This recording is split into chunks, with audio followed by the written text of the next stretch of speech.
Manon et je suis en charge de la programmation artistique des fêtes maritimes à Douarnenez. Moi c'est Tanguy, je travaille avec Manon sur l'élaboration de la programmation artistique et puis tout le suivi artistique pendant la fête.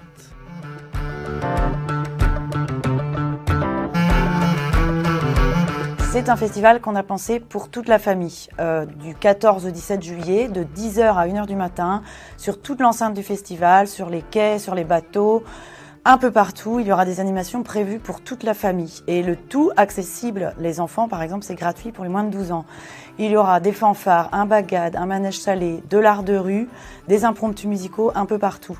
Et on n'oublie pas aussi que la thématique est maritime, alors tous les jours des chants de marins et puis des animations artistiques prévues autour de cette thématique, avec par exemple le spectacle Maison Feu de Raph Touillo, une mise à l'eau un peu particulière par la compagnie Orange Givré. C'est vraiment un festival qu'on a imaginé pluridisciplinaire, ouvert à tous, pour les tout petits et les plus anciens.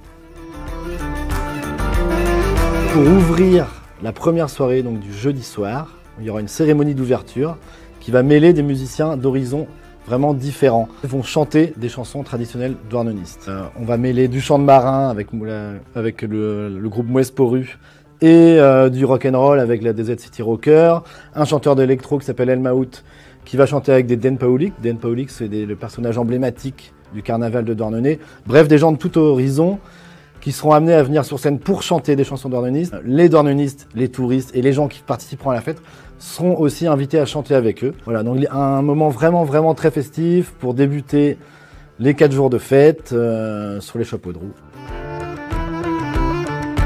Évidemment, les têtes d'affiche vont jouer sur la grande scène du festival. Donc le premier jour, on pourra voir les Como Drag and the Moonodor. C'est un groupe de rock mi-douarneniste, mi-pimpolais qui a joué par exemple au Transmusical l'année dernière et qui va faire une grosse tournée toute l'été. Et ensuite El Maout, chanteur électro douarneniste, qui donne une sacrée patate pour la fin de soirée. Le vendredi, on passe sur une thématique un peu plus bretonne et dansante avec le groupe Fleuve et le groupe Crest Braise Academy. Le samedi, place aux musiques du monde, avec Lada Niva, une chanteuse arménienne, un groupe aussi qui tourne énormément, qu'on a vu au bout du monde l'été dernier, qui a joué au Transmusical, enfin bref, qui joue partout, en France et en Europe actuellement.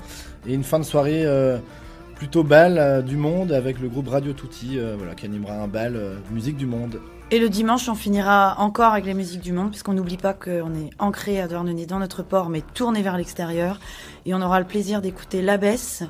Et ensuite, le chantre de la musique Maloya, Daniel Waro. Et puis on finira par une DJ douarneniste pour finir en beauté. Rendez-vous le 14 juillet à Douarnenez. On l'a refait.